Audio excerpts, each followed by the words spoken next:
Okay, excuse my voice. So all night long, I simmered a large bunch of carrots with greens on, a large bunch of celery with greens on and stem, doesn't matter. Chopped an onion in four and threw it in here. We did put chicken feet and chicken necks. You can do whole chickens that you get on sale. 2 handfuls of peppercorns and 10 bay leaves and 5 gallons of water. And then I turned it up to a boil, and once it was boiling, I turned it down to a simmer, and it simmered all night long. So this is what we've got. Now, you can use a regular pan. You can use one of these. The cool thing about this is if you see the top, you see all that fat, that doesn't come out until the very end.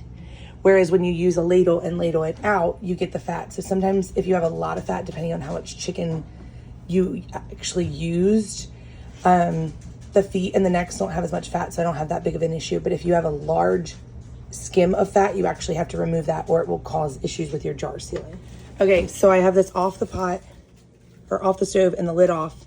And then I put all of my jars into the dishwasher. So I just turned it on as hot as I could turn it on a rinse. That's gonna heat my jars up and help sanitize them, clean them. This is yesterday's batch, so they're all labeled. You can see that some of them are a little bit different in color. Totally normal. Okay, before you pressure can, you're gonna wanna make sure you check your seals and your valves. Everything's cleaned out and ready to go. Now what you should have is your lid, your pot, your insert, and then you should also have your topper for your pressure. So if you use it without a weight, it's 5 pounds. One weight is 10 pounds. And then you should have another weight that comes with it. And if you pop that on, that's 15 pounds. Okay. So I'll go over how to use those, but that's how that works. All right. Make sure you inspect your seals. All new lids. There are some lids that are reusable. I don't purchase those. Just haven't got into that yet. So side note, these tools are in a pack from Ball. It's called like the canner starting pack. It also comes with a plastic strainer for blanching. Great investment instead of buying them separately if you're new at canning. Okay, I always use this just because it keeps the rim clean. So I have emptied out some chicken stock from the bottom of my pot, and I'm just going to pour it in until about the rim area. I do 3 jars at a time because I've just found that I can keep my jars hot all while getting them done in a timely manner. So you wipe the top with just a paper towel. You can use white vinegar, you can use water. If you have public water, I would use distilled water or just choose to use white vinegar because of the chlorine in public water. Okay, so you put your lid on, you tighten your rim on, and then we are going to place these into the canner one by one. All right, our pressure canner is full, 7 quarts. You cannot stack on top of your pressure canner, so even if you use smaller jars, you're only going to fit a couple more of the smaller jars in here. So now, doesn't matter what you have in your pressure canner, you need 3 quarts of water.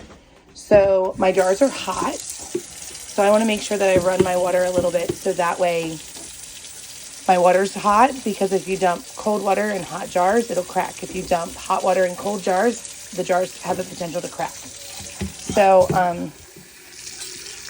obviously, it's like watching paint dry. We're going to fill it up to the 3-quart line. Speaking of that funnel that's in the sink, if you do get one of those, it's great to keep in your pantry at all times or your cabinet, because when you have leftovers, you can fit them in a jar by using that funnel. I think I called it a strainer. Whoops. So once I get to the 3-quart line, because I'm doing 2, I'm going to leave my water running to stay hot. So I just pour it all around my jars. No rhyme or reason, nothing wrong, nothing right, just pour it in. Okay, I've never used any other pressure canner but the Presto. So yours may have different directions. Make sure that you read your book. All right, so we've already inspected our seals and our pressure spots. Now look, see this V? This V is gonna line up with that V. Forgive me while I do this one-handed. Once you get to line up, it literally will snap in place, and you're just gonna slide it over to lock it in place. Now, when you first start this, you're going to turn it on. Everything is going to be closed and there's nothing going to be coming out. So our first step is to turn this on high. When this starts blowing steam, you set a timer for 10 minutes. Okay, forgive all the noise because I have timers going off and lots of things blowing steam and all that. But if you look, it's kind of hard to get on the camera. It has been blowing for 10 minutes consistently on both of these pots. So what I'm gonna do is, this requires 10 pounds of pressure, so I put one of my weights on. Here's my top, and I'm just gonna pop it on there. Now, you do not start your timer yet. We're gonna wait until this starts rocking.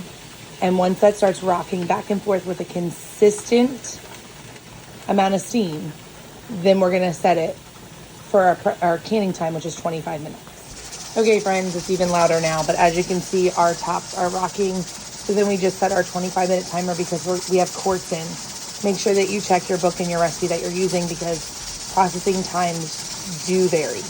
All right, our 25 minutes is up. We've pulled off the canner onto a hot plate. Now, do not touch the top. Do not do anything. Leave it be. Let it cool down on its own. When this little pressure valve goes down on its own, then you can take that off and open the pot. Not until then.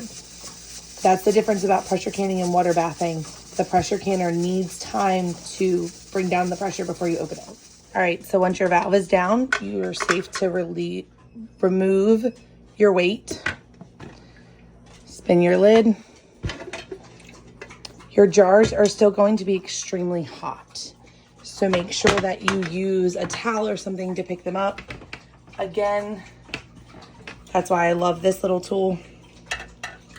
And then you should sit them somewhere where they can stay undisturbed for about 12 to 24 hours. And you'll start hearing that pop, pop, pop sound.